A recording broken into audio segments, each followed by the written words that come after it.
Today, Dr. Ben Carson, live on the phone with Frank, Bob, Ryan, me, but most importantly, you. Your questions for Ben Carson, presidential candidate in 2016, coming up later today, live on The View. Welcome to The View from a Pew, a conversation among Christians who are out to grow their faith by asking the simple questions, the tough questions, and the stuff you really wish your pastor would talk about. Come on now, let's reason together. It's your voice we want to hear. The phone lines are open, so join the conversation. Call 244-0077. That's 244-0077. Now, here's your host, J. Michael McCoy. Welcome to The View from Pew. This is Bob Montserrat, Cat in a Hat. Mac will be joining us in a minute or two or three. And I'm here, and there comes Mac. Well, Bob, I appreciate it. I had a phone call from Dr. Ben Carson. He's going to come on earlier than he thought. Ryan is getting the phone with him now, and we'll have Ben Carson on the radio with us here. And we're very, very thankful to have Dr. Carson. I want you to know that it's not, what's the word? When candidates come on this show, we really appreciate it. They don't have to come on this show. They don't have to come on Jan Michelson. They don't have to come on Simon Conway. Okay, there's a lot of things these presidential candidates can do to help bolster the support. So don't think for 1 minute that I'm entitled to have Ben Carson or anybody else on this show, okay? We're not a big deal. You're a big deal. You, the listener, are a big deal. So the reason we bring candidates like Ben Carson on is so you can hear some of the answers you want to some questions. You can call in on the radio. You can ask the questions themselves. So we thank you very much for being here. All right, do we have Dr. Carson on the phone? Yes. Ben, how are you? Doing very well, thanks. Now, I'm going to be one of those foolish people that tell you how we met several months ago, and surely you remember. Of course. Yeah.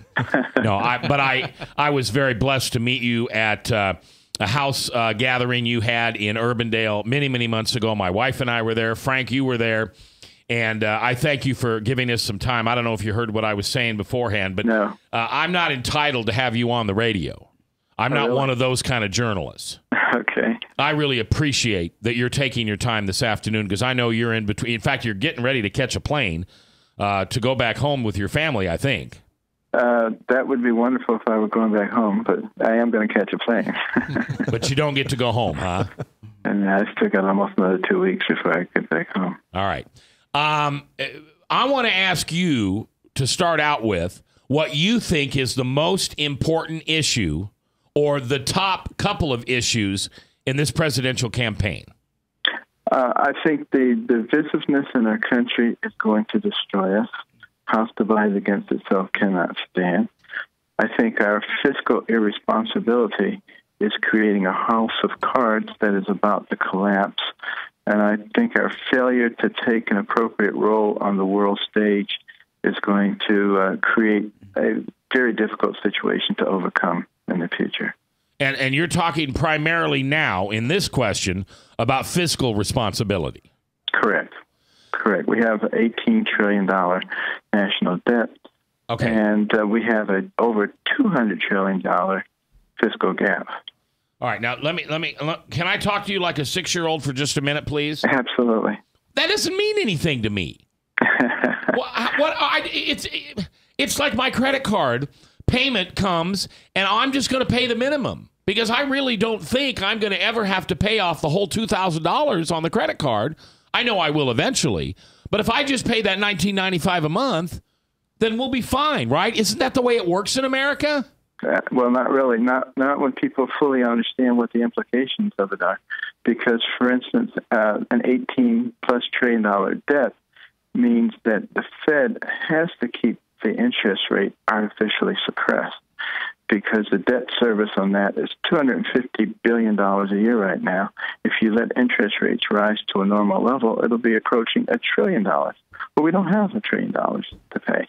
And what that does is it gives poor people and middle-class people no mechanism for increasing their funds. They used to be able to put their money in a savings account and watch it grow, or buy bonds and watch them grow. And that encouraged people to save up for the future and to save up for the retirement. It's been almost a decade now that we've had these artificially suppressed rates. And the only people who can make any money are people who have risk tolerance and can put money in the stock market. Well, that tends to be upper income people. And so the income gap continues to grow. So it's very relevant to what's going on and why we have such stagnation. All right. The most important people on this radio program today, Dr. Carson, are not you or I, but it's our listeners. And we have Mark on line 123, and he'd like to ask you a question. Mark, go ahead. You're talking to Dr. Ben Carson. Mr. Ben Carson, the question I have for you is, how do you feel about Donald Trump attempting to run for president? All right. First of all, you need to turn down your radio, okay, Mark, because we could not hear what you were saying. Okay, I turned it off. All right, and then please ask Dr. Carson the question again. Okay. Dr. Carson? Yes.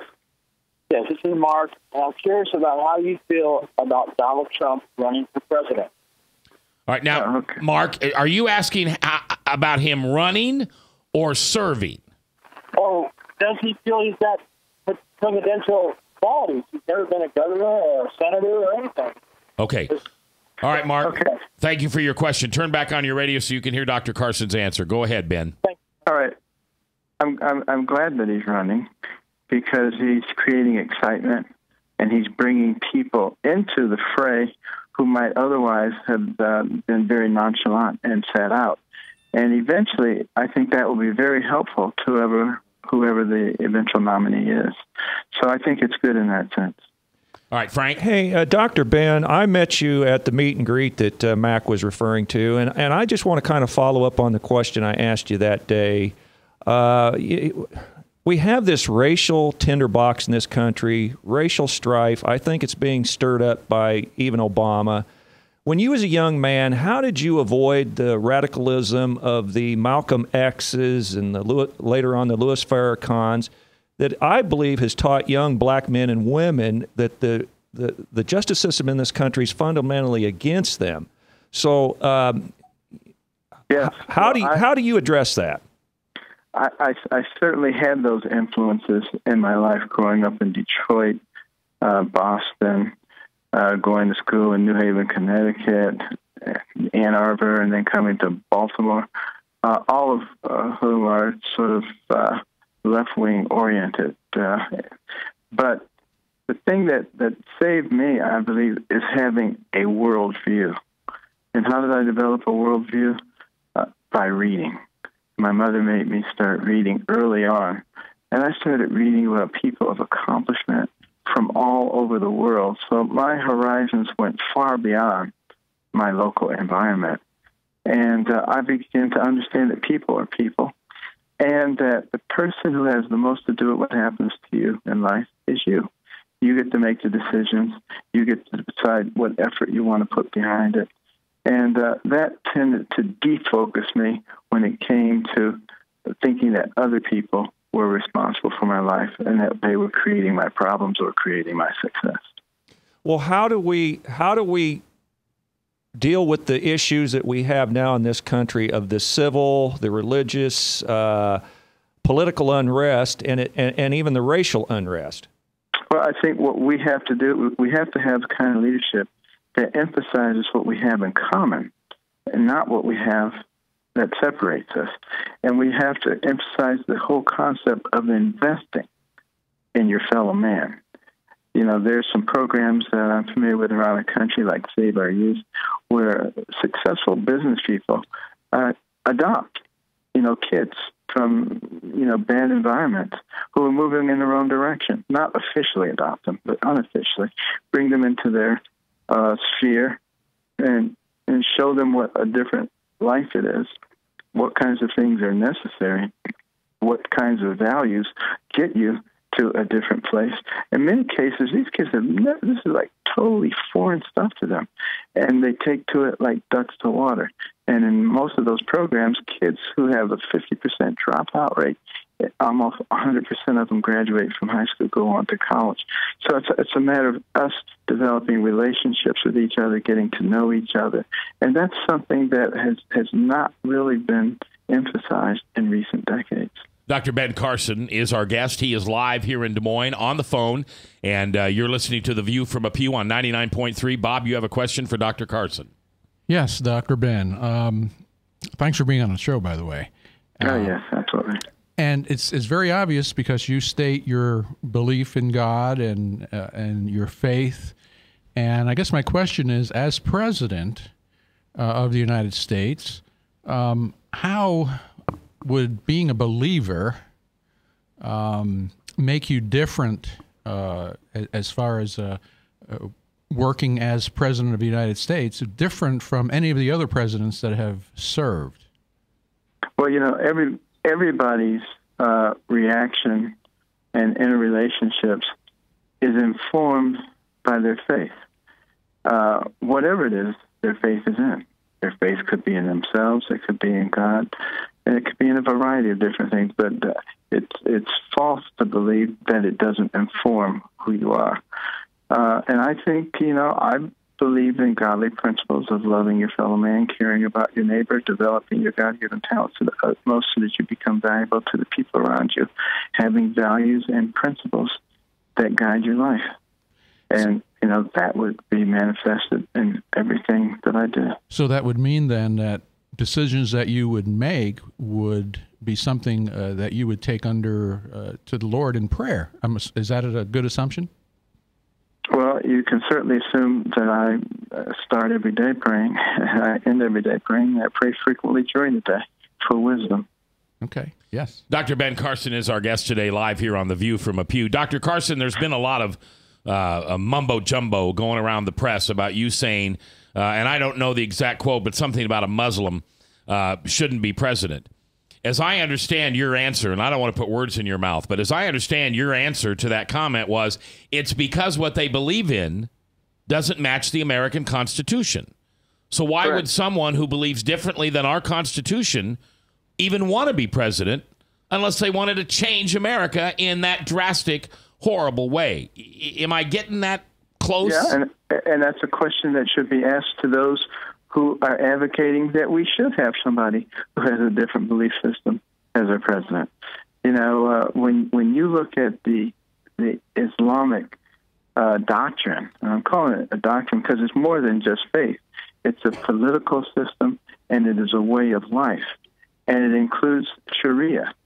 And, they have a lot of beliefs that really would not be consistent with our Constitution, including the way that women can be treated, the way that people with sexual alterations could be treated, the way that they treat people of other religions. None of that is compatible with our Constitution. If someone can show me how it is compatible with our Constitution, I'd certainly be willing to listen. Yeah, because it's not a religious thing. I mean, if the number 2 guy in North Korea decided to defect to America so he could become a presidential candidate, he would equally be unacceptable or should be unacceptable to the American people, yes? Of course. Well, I would go so far as to say even a Christian would be unacceptable if they are not willing to subject themselves to our Constitution. 244-0077, 515 is our area code. 244-0077. It is your voice that we want to hear this afternoon. Dr. Ben Carson on the phone with us today. What's the most exhausting thing about running for president? Because I can't imagine keeping your pace up. Well, the most exhausting thing is not being at home. The reason you buy a home is because you like it. You never get to be there. But it's really worth the sacrifice. My plan, obviously, and my wife had been to retire after a very arduous career. And we had a lot of things that we were planning to do. It was going to be quite enjoyable. But the fact of the matter is, America is worth it. And when we think about the sacrifices that people made who came before us, and if they had not made those sacrifices, where would we be? Yeah. Now, President Obama has obviously said, and I want to emphasize the word said, that he was going to be transparent and that everybody in the nation would understand what's going on inside his government.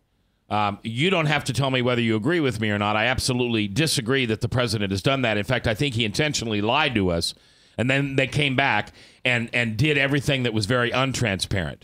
What does a transparent Carson administration look like? Well, first, let me say I thought he was pretty transparent. I could see right through him from the beginning. Yeah, maybe I was just naive, right? But I believe that that the government works for the people. The people don't work for the government. So it is the responsibility of those in government to make sure that they are in sync with the will of the people. And that means allowing the people to know what they're doing.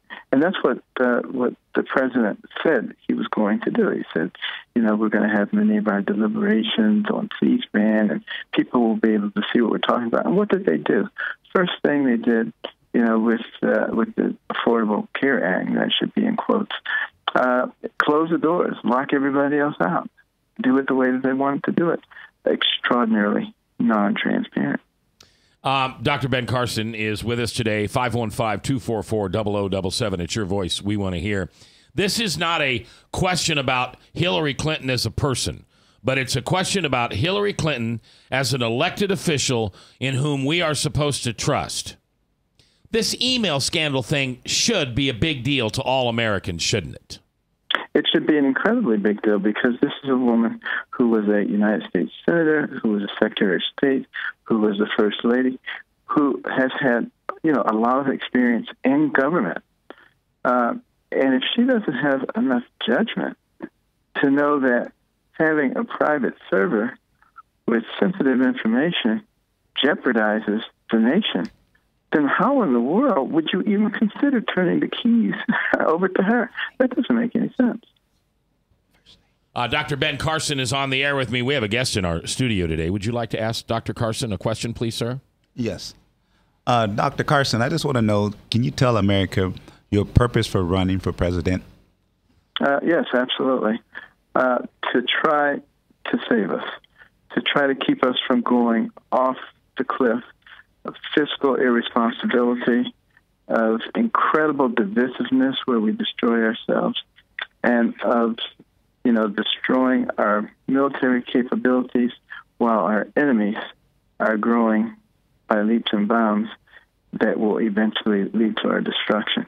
And also, by paying attention to the things that will affect us in the future, like our electric grid and having multiple layers of energy available to us, of beefing up our cyber capabilities, of being able to retaliate when someone comes after us, of developing our space capabilities, because in the future, he who controls space will control the Earth. And I think that when we take this reactionary stance, that we only react to what's going on or to what other people are doing, that it is a disservice to those who are coming behind us. Second day of October in the Lord's year 2015, The View from a Pew on the Truth, 99.3. J. Michael McCoy here along with Bob Montserrat, Frank, and, of course, Ryan is producing. And a minute ago, Dr. Carson, you talked, or Frank, I guess I'll go to you. Dr. Carson just talked a little bit about our enemies. Well, our enemies are showing up pretty bold right now. Doctor, it's a fact that this country and this world runs on fossil fuel. Our monetary system is based on it through the petrodollar. What do you feel about the United States basically conceding, in essence, Syria, Iran, and Iraq to Russia, so that potentially Russia has control of a large part of the world's oil supply as opposed to the United States? Do you think this is good in our national security interest? No, I don't think it is. And, one of the things that is bothersome is that ISIS now controls half of Iraq, including Anbar, one of the world's biggest energy fields. And it would be very easy to take that back. I've talked to a number of generals. They said, give us the command and don't tie our hands, we can take that back in no time. But even more importantly, we have an energy exportation law that keeps us from exporting energy appropriately. And we've got vast amounts of energy here, and we should be using our EPA to work along with business, industry, and academia to find the cleanest, most environmentally friendly ways to utilize, extract, and utilize. We have natural gas, which can now be liquefied. We can export that. We can make Europe and other parts of the world dependent on us for energy, and that would put Putin back in his little box where he belongs. Dr. Ben Carson is our guest today, presidential candidate here in 2016. Here's a question I'd like to ask you. I hope it's comfortable for you to answer. Who would be, and I'll give me a couple choices, who you'd like to see as your Secretary of State? Who's got the teeth for a Carson administration to go out there and let these people know that there's a new sheriff in town and it is not the old administration that they were been dealing with? Well, rather than give you a name, I'll give you the characteristics. We would like somebody who is kind and compassionate, but who is firm, who has a very good grasp on ideals. For instance, who understands that, yes, we lost a lot of money and we lost a lot of lives in Iraq, but that is a very different situation than exists now with the global jihadists who pose an existential threat to us. And therefore, our policies have to be aimed at not containing, but eliminating them, because they wish to eliminate us. We need a Secretary of State who understands that Vladimir Putin is very ambitious and has an expansionist agenda. And he needs to understand that we have to oppose him, not just in Syria, but in every place, around the Baltic Basin, around Eastern Europe. We have to reestablish our, missile defense systems there. We have to have more than one armored brigade there. I mean, all of these things are creating problems because we allow ourselves to be in a weakened position. We have the smallest Navy since 1917, smallest Air Force since 1940. I could go on and on and on. All of these things severely impact us. We need a Secretary of State who understands that and can have a global picture. Dr. Ben Carson has been our guest. We sure appreciate you being here. You are welcome anytime on this radio station. My last question is quite simple. Which disciple is most like you, Ben? Which disciple, or I guess I should say, which disciple are you most like? Well, I have to say, I have to give that one a little more thought. I hope I have some of all of their good characteristics and none of the bad. All right. Ben, thank you very much. I sure appreciate you spending time with us. We look forward to having you on again. God bless you no matter what happens, Ben. Thank you so much. No matter what happens, thanks for raising the spirits of all Christians and all Americans across this country to know there's a good man like you who wants to be our leader. Thank you and God bless. Thank you. Take care. Bye-bye. All right, well, we were fortunate enough to have Dr. Ben Carson on for a little bit this afternoon. I know we'll have him on again. He is, I can't imagine that guy's schedule. I mean, I can't imagine any presidential candidate schedule, but Ben's such a genuine guy. Being away from his family, it genuinely hurts him. Well, not to mention that, but the personal attacks. But we were, I believe, to have him on the show yesterday, and he was in New Hampshire the day before that. So from New Hampshire to Iowa, and I mean, it's just got to be hectic, their schedule, and bouncing from city to city. Well, and one of the things I know is that Ben's got a good team. And maybe everybody has a good team. I don't know. But I know some of the people who have been in Ben's team. One of them goes to my church. Sure. One of them's a Hawkeye fan. I won't hold that against him. But I can see the value that they see in Ben. And I respect those people. And if they think this much of this guy, I got to spend some time on it. Well, isn't it ironic that you have Donald Trump, a very bombastic, highly, what's the word? He just is polarizing. And then you got Ben Carson, who's just so calm and smooth. And they're both polling almost equal numbers. Yeah. Now, why do you think Why do you think that is? Because you've got to realize, Frank, I know you don't realize this sometimes.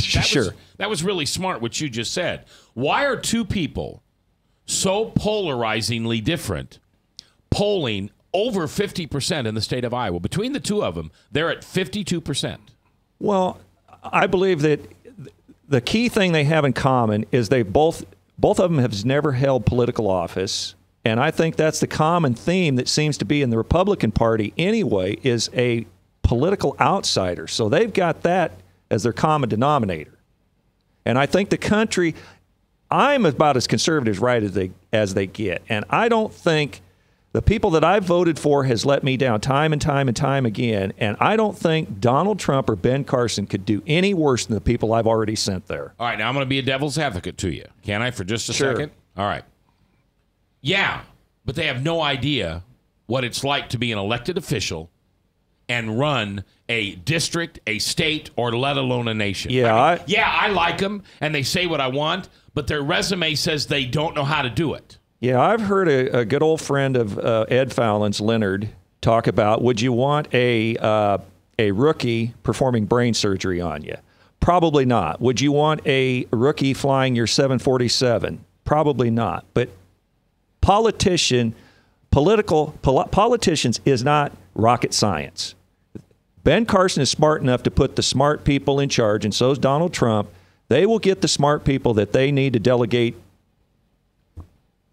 Okay, I got to ask you, who do you think would be better at hiring smart people, though? Well, clearly, I think Donald Trump would be better in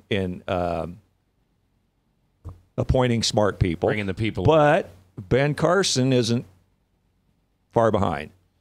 Bob, do you have a thought on that? Who you think between the two of those would be able to collect? That's probably a wrong word, but hire the best people around them to do what they need to do for this country? Sure. It doesn't matter who becomes president. They're going to look for people that think like them, have a similar philosophy, know specifically about certain areas that are important, whatever, all that are secretaries of state, of agriculture, of health and human services. They're going to know who those experts are because people are going to tell them and they're going to have advisors. Okay, but you just said something really scary, and I don't disagree with you. I may like Donald Trump, and I may think that like Ben Carson or even Carly, I'm tired of the Jeb Bushes and the Huckabees, and I like Huckabee, and I like Bush. I like Jindal. But they've all been there, done that, and the difference has been minor. I don't know if I want an administration filled with little Donald Trumps. You said hire people that are like them. Right. Do I need 10 people that are like Donald Trump? Well, so that's a decision you have to make. All right. But don't you think that? Let's go to the phones where Tim is standing by. Hi, Tim. You're live on the radio. What's up? Well, I was just kind of listening to you guys, listening to the interview with Dr. Carson, and I heard one of you guys talking about hiring the right people and who would do a better job at that. And did I hear somebody that touts himself as conservative talking about Trump hiring the right people when he's talked about his pro-abortion sister being a good Supreme Court justice? That's a good point. I mean, you got to admit, Donald Trump is really not Republican or Democrat. He truly wears the super I on, and I don't mean EYE, I mean I, letter I, on his chest. How does that make you feel, Tim? Well, I mean, he's certainly not conservative. I know he's come out with this new tax plan and all that, but beyond that, I saw something the other day where Trump people were attacking Carson for being too vague, and I about fell out of my chair because I have yet to hear a real specific answer, other than, well, we're going to do something and it'll be huge and we'll put the right people in place and some really smart people. And that sounds a whole lot like something we listened to 8 years ago. So Yeah. All right. Tim, I appreciate you calling in. You're always welcome on this program. Tim Overland, and thank you for being here. All right, let's go to Frank. I would suggest that Ben Carson, someone who has orchestrated separating of conjoined twins, knows how to delegate responsibility. Well, yeah, okay. You got to remember, and we're talking about two candidates that could very easily change the direction of this country in a very positive way. But they're not going to do it the same way. What happens if we had a Trump-Carson ticket or a Carson-Trump ticket? Well, if we had a Trump-Carson ticket, I think that would be fine if Ben Carson was respected by Donald Trump and allowed, most importantly, his intelligence, his insight into finances, and his faith. If he'd allow that to be part of the decision. Now, on a Carson-Trump ticket, I guess I don't see Trump taking second banana to anybody. Well, that might be true, but I don't see Ben Carson getting in a mud fight with Donald Trump. No, but on the other hand, Donald Trump and I share something in common. We both like to argue just for the sake of arguing. And a guy like Ben Carson isn't going to put up with that. He's just not interested in throwing spitballs back and forth at each other. So I worry that Ben Carson would not be appreciated as vice president, where as president, he could truly be appreciated. And Ben Carson would absolutely not follow the Peter Principle. And the Peter Principle says you hire people that are less than you so you always look good. Ben Carson's the kind of guy that would always hire people who looked better than he did to make this country good. All right. Tom, you're on the air. You got 30 seconds. Tom, go. Yeah, Mac, the only person running that has tried to do what's right for the longest time and has actually spoken out against the leadership of his own party, the Republican Party, is Ted Cruz. In fact, he's still doing it, still exposing that these phony votes that they're putting up that they know won't defund Planned Parenthood, that they know will give Obama everything he wants. And Ted Cruz filibustered against Obamacare, which is what they were all elected to do, was to stop it. He filibustered against it for 21 hours trying to stop it. I mean... All right, Tom, I got a break, but you hang on. Tom, hang on. I want to keep hearing your voice. We're coming back. Dr. Ben Carson live on the radio today on The View from a Pew. Thanks for listening to The Truth. From the RE/MAX Real Estate Concept Studios, this is Webcast One Live. I'm Brian Leach, owner of Service Legends, and my position is Chief Talent Officer. I'm Nicholas Wonderscheid. I am Bernie Homs. And I'm the Service Manager. Marketing Director and Client Relations Manager. Everything that we do is about ensuring that we exceed your expectations. Our clients are important to us. 100% satisfaction. We're not just focused on heating and cooling. That's the easiest part of our job, actually, is fixing furnaces and air conditioners. Everyone that we come in touch with, we want to improve lives. Bottom line is, we've got our installation guarantees, 25% energy savings guarantee, comfort guarantee, temperature selection guarantee, property protection guarantee. 100% satisfaction guaranteed, fixed rate or it's free. All of those guarantees are backed up with a 100% money-back guarantee to hold ourselves accountable to making sure that you get what you're after. Just fixing the problem today. If they have another problem 5 days down the road, it's still fixed rate or it's free. We use what's called straightforward pricing. Our technicians are going to give you an exact to-the-penny price on what it's going to take before they move forward with any repair. That way you know what to expect. It's the same price every day. No surprises. If you get off work at 5 o'clock in the afternoon, you come home, you realize that, oh, my furnace is broken. Now you need to call somebody out that night. You shouldn't have to pay more for that. We're guaranteeing service 24/7. We run afternoons, evenings, nights, weekends. We're staffed to work that. Phone rings at 3 in the morning. You'll get one of our representatives answering the phone every time. We're not sending you out to Timbuktu in some call center. It's our Service Legend team members, our mission control team. I'll take a call anytime. And then they answer the phones the same way during the day as they do at night. It's a great day at your service company. How can we make you smile? That's the only way to provide true 24-hour service. When you're able to let somebody actually live in their home safely when they weren't able to do that before, where they don't have to stay up at night and worry about, is the heat going to come back on? Are we going to freeze the pipes? Is the baby in the room next door going to be sick because they got too cold? When you're able to help somebody overcome challenges like that, that's impacting a life. That makes a difference. I get goosebumps thinking about it. I love the team. I love the people that I work with. We have fun, but we work hard. I call them my ambassadors of legendary service. If you could just envision what that is, that's who we're sending to your home. They literally will call in, pick up the phone and call and say, hey, I want to talk to your manager. And I get on the phone, they're like, that technician that was at my house was the greatest technician ever. That's cool to me. We want to brighten people's days. Every person that we have going into the house has gone through an extensive background check. Drug testing. We have a very thorough interview process that 1 out of 140 people make it through. If we promise you something, that's what you're going to get, no matter what. We're here when you need us to protect the safety and comfort of your family. If you're not happy, we're gonna make it right. If we're willing to put 100% money back guarantee on what we do, what type of work do you think we do? Give us a call. We're there for you 24/7, 365 days a year. Enough said.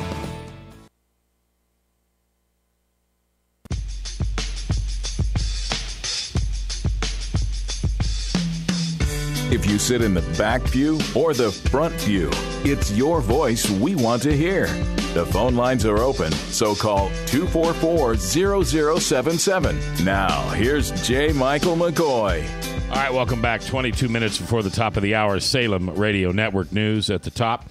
Lots of great guys in studio today. It's your voice I want to hear. Phone lines are open. I have a phone line open. Oh, I don't have a phone line open. Well, it doesn't matter. You call, we'll get you on 515-244-0077. I said that too fast, didn't I, Frank? Yes. 515-244-0077. Let's go back to the phones where Tom was nice enough to hold on during the break. So, Tom, if Carson is the president, who do you think should be vice president? And don't think of the way the Democrats do it. Democrats just get some lily pad over there that they can run shop over like they did with Biden. Who would really be a beneficial head of Congress sitting in the head seat in the legislature to talk about America and what we need to do? Who'd be the best VP, you think? Well, probably Ted Cruz, because I think he's the best supporter of the Constitution. And, in my mind, he values our freedom more because his father taught him to. I mean, his father came here, escaped Cuba, and the persecution they had there. If you ever heard his father speak, he tells you stories you can't believe. He said, when I was a kid, they would tell us, close your eyes and pray to God for candy.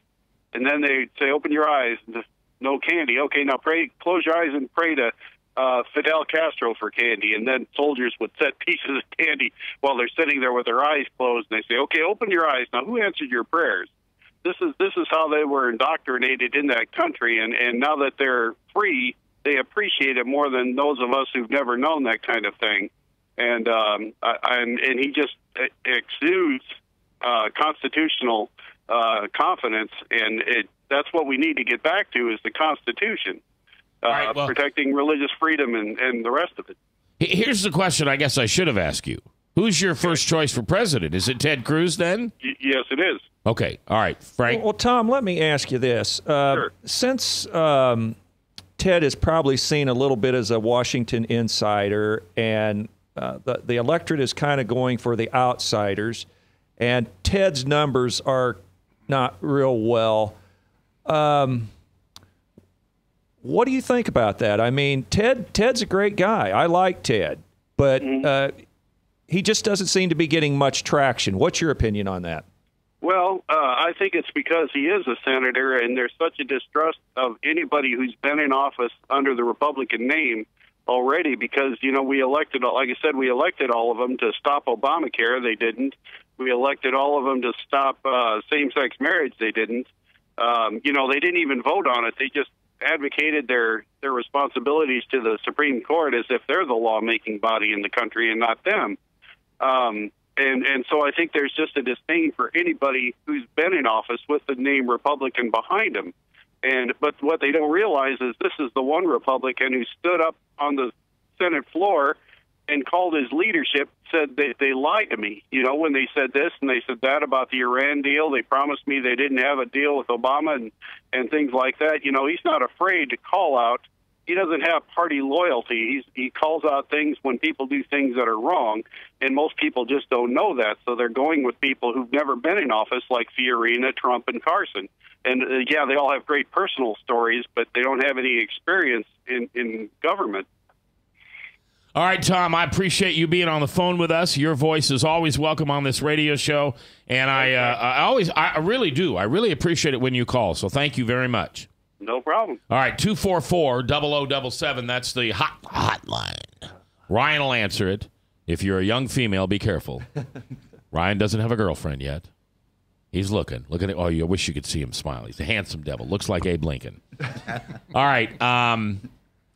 Ted Cruz. I'm glad Tom mentioned that because the point that needs to be made about Ted Cruz is even though he's an insider, quote unquote, because he's a senator, he really did buck the system. I mean, he really did go up against the establishment Republicans on everything he could. Right, and I'm sure within the organization, they're shunning him because of what he's been doing. He's not. I don't even think he's top 5, is he? Well, he's butted heads with John McCain, who hasn't, and Mitch McConnell.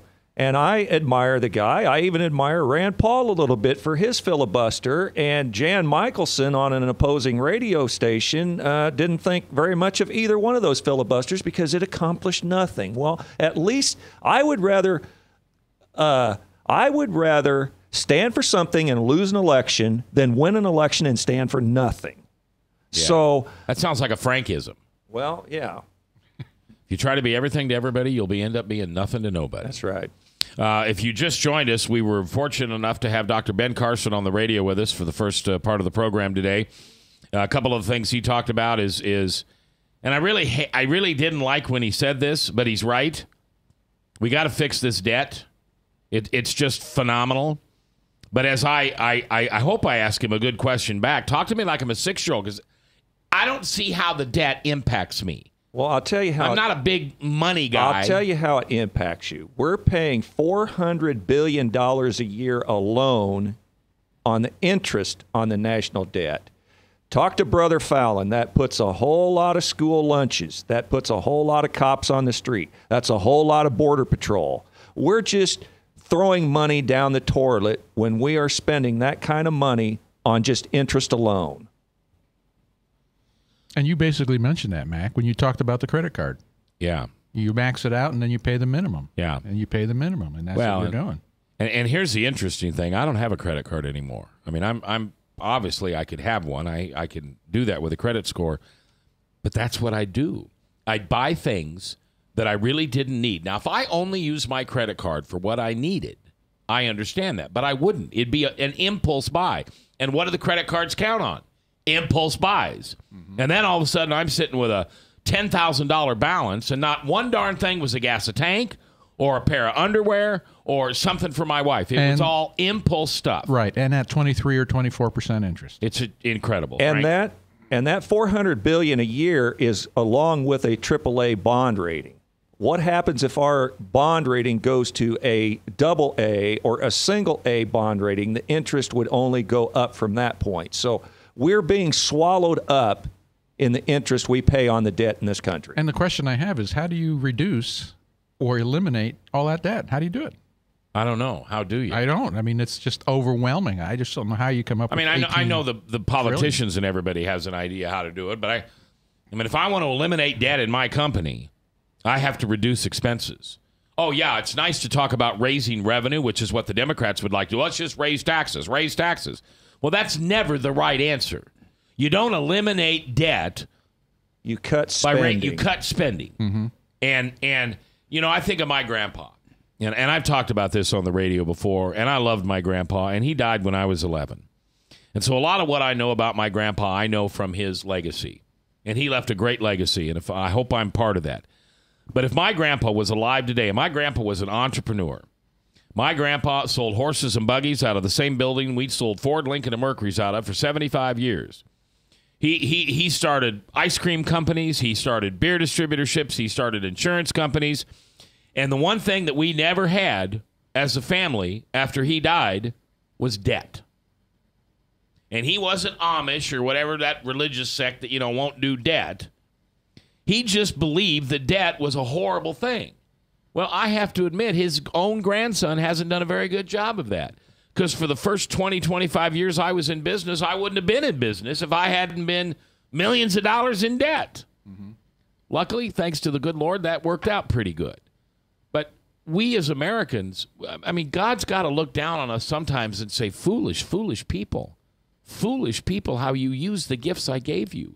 You don't appreciate what you have, and you just want more, more, more, and more. We're handing out government programs like candy, and at some point, Santa Claus has got to stop. As Paul Tsongas once said. Paul Tsongas. Boy, there's a name from the past. That's a blast from the past. All right, let's take a break. Jerry, you got something to say? I want you to say it now when we come back. All right, we're going to take our break. Ryan's producing. Jerry's in the house. We've got Frank the Verse, Thomas, Bob Monster at the Cat in the Hat, and I'm J. Michael McCoy. If I haven't told you lately, thanks. Seriously, thanks for listening. I love days like this. This is a great day on the radio. Here, telling the truth on 99.3.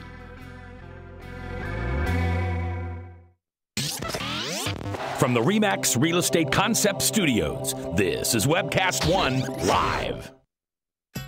Credit cards are like grandkids. They love you, sometimes get out of control, and it's fun to get a new one. Who can stop them from piling on?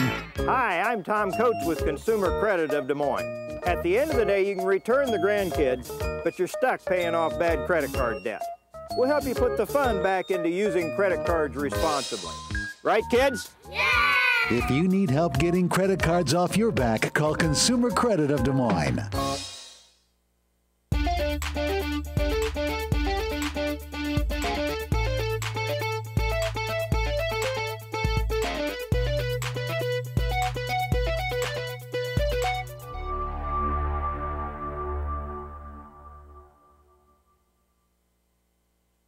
Hi, I'm J. Michael McCoy, and about 20 years ago, I went to a used car salesman by the name of John Hewitt. He had a little shop over there on North 2nd Avenue called John's Auto Sales, and I bought a car. I found that experience to be one that I had never had before from a used car salesman. He was honest, he was dependable, he had integrity, and he did what he said he was going to do. Well, over the years, between my kids and grandkids, I purchased 7 vehicles from John's Auto Sales. And last month, I asked him to be a sponsor. I can tell you about their huge selection. I can tell you about their years of experience. I can tell you about their honest integrity. But all I really need to tell you is that I bought 7 cars, and you can trust them. John's Auto Sales, 5435 2nd Avenue, Des Moines. You need a good ride when you hit the trail. Trust the man with the cars, and he goes by the name of Big John. Big John. Big John. From the RE/MAX Real Estate Concept Studios, this is Webcast One Live.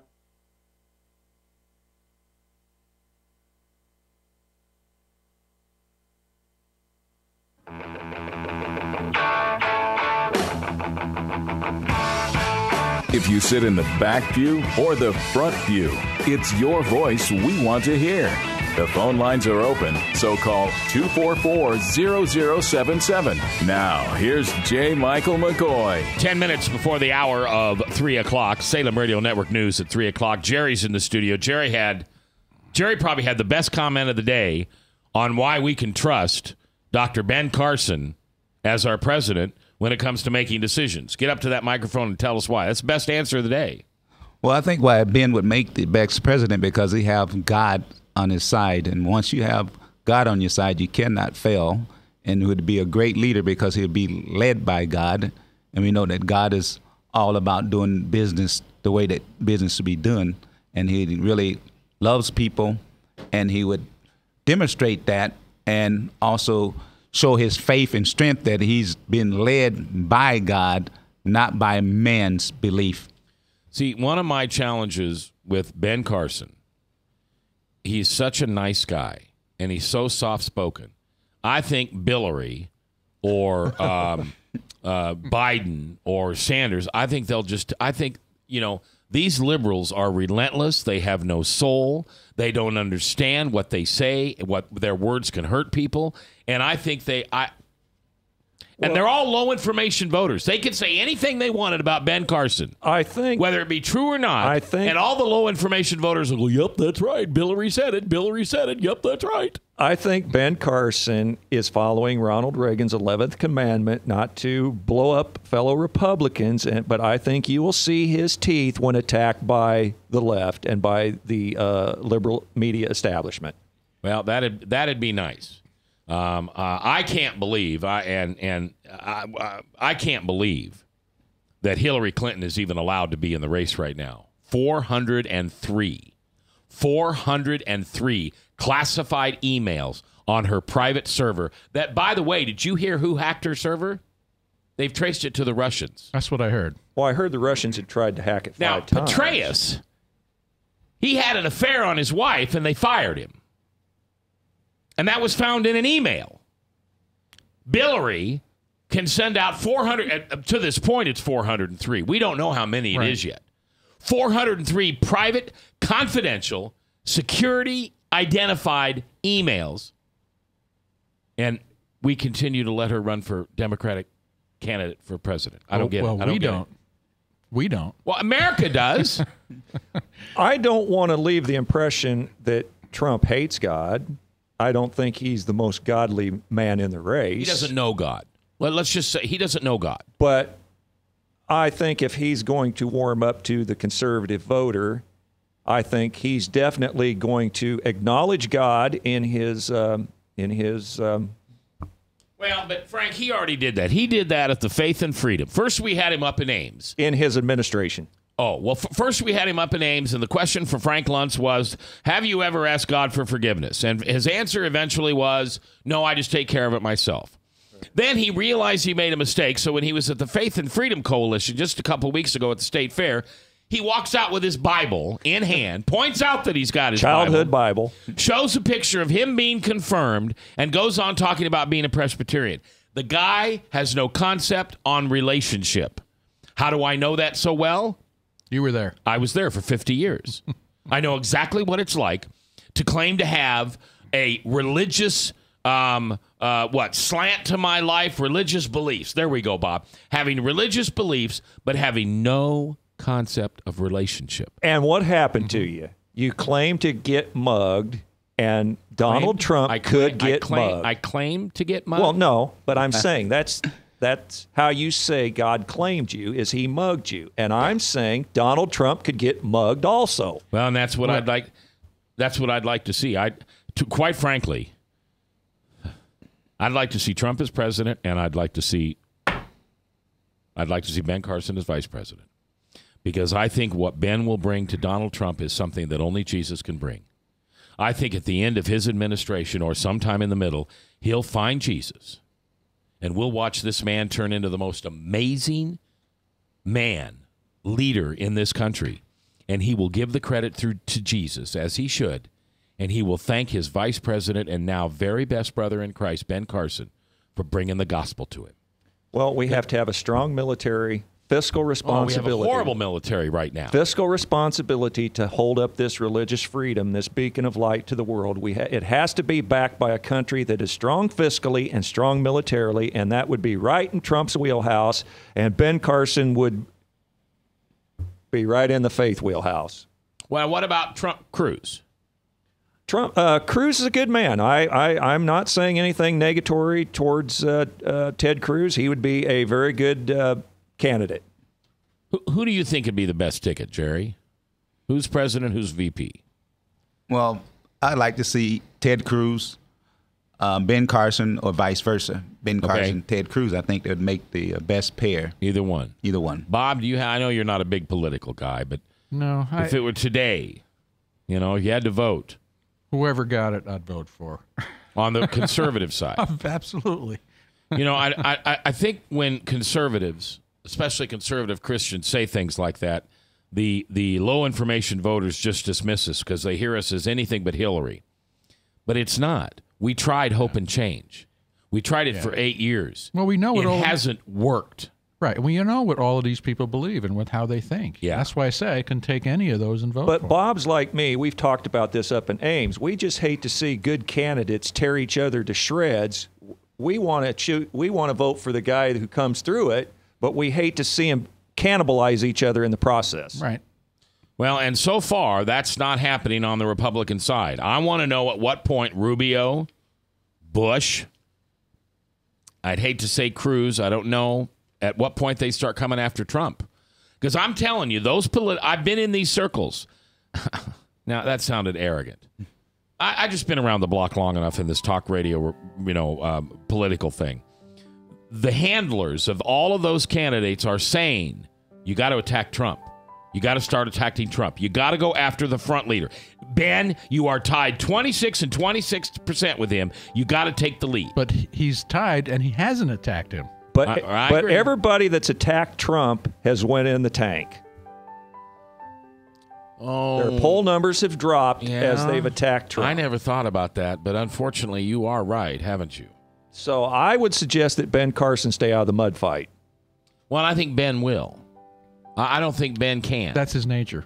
And is that his downfall? Well, then you have to think about the Hippocratic oath that he probably took as a doctor. Do no harm. Right. First, do no harm. All right, Jerry, thanks for being here. Frank, thanks for being here. Bob, thanks for being here. Ryan, thank you for being here. Did you get any calls from pretty girls? Yeah, oh, good. He's got a couple of going out to Baskin-Robbins tonight. I'm J. Michael McCoy, and I specifically thank you for listening. I love this job. I couldn't do it without you. It's Friday. Hopefully, you're all thinking about going to church this weekend, Saturday or Sunday, whenever you go. And I hope that when you're in that private time with the Lord, that you offer forgiveness for somebody who doesn't deserve it, who hasn't earned it, and certainly hasn't been entitled to it. Who does that sound like? You. You don't deserve what God's mercy and grace will give you either. So remember, as you forgive, you will be forgiven. I'll see you in church.